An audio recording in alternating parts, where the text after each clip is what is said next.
Hoy se cumple el cincuentenario de aquel hecho histórico que comenzó siendo una movilización a nivel local y que terminó teniendo repercusión a nivel internacional. Inicia en realidad debido a la convocatoria de las dos CGT que había en ese momento, la de los argentinos, más antidictadura, y la Sopardo, que estaba más cercana a lo que era el entonces gobierno de Onganía.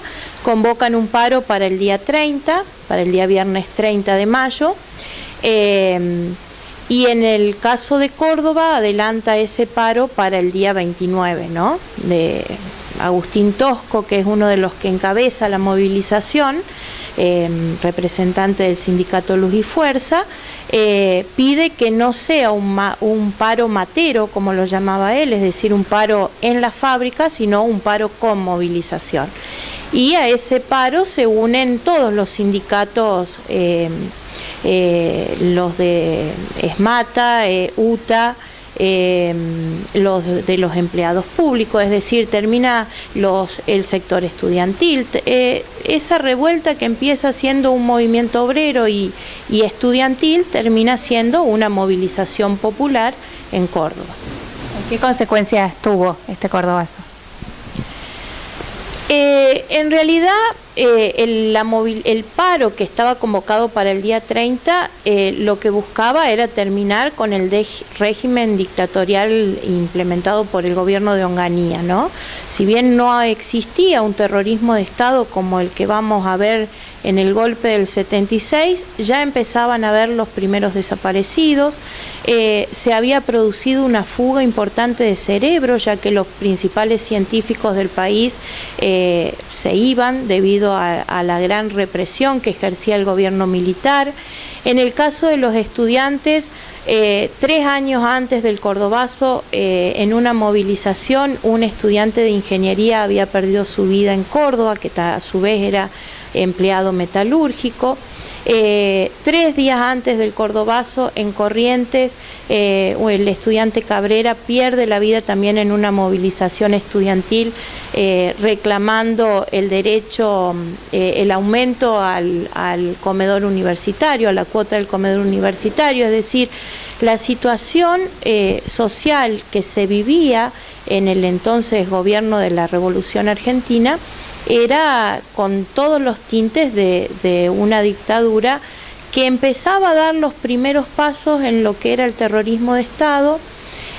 No, vuelvo a repetir, no con las características del golpe del 76, porque estaba bastante más encubierto, y con unas fuerzas militares muy politizadas, que eso es lo que uno tiene que tener en cuenta cuando estudia la historia argentina. A partir del golpe del 55, las fuerzas militares se politizan y llegan al poder para quedarse, empleando los medios que sean necesarios. A eso hay que sumarle que desde que se instaura el gobierno de Onganía, el sector sindical empieza a perder determinadas concesiones. En el caso particular de Córdoba, a la situación nacional, que era el tema de la negociación salarial, la apertura a las paritarias, hay que sumarle que se había quitado el sábado inglés, lo cual perjudicaba mucho al sector metalúrgico, que implicaba que se les sacaba esa media jornada del día sábado, tenían que ir a trabajar. Entonces, concesiones que se habían ido consiguiendo históricamente, ¿no? Entonces, la movilización lo que trae como consecuencia es que fue un duro cachetazo para el gobierno de Onganía, que termina renunciando.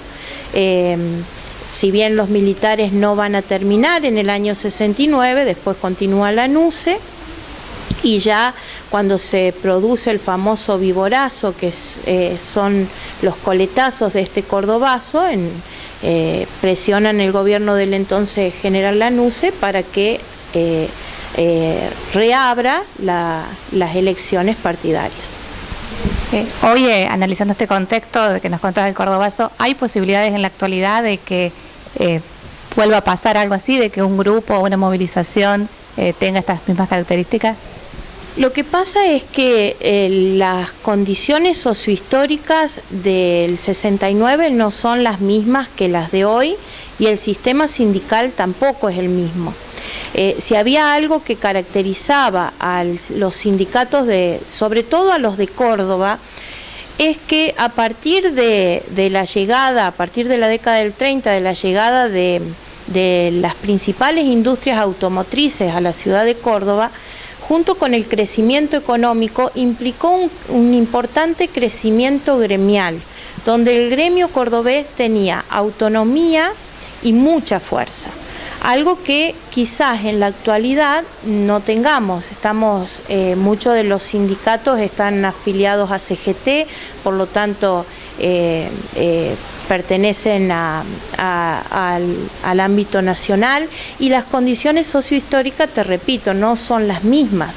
Tendría que darse una situación extrema para que volviera a ocurrir algo similar. Nunca puede ser igual, la historia nunca se repite.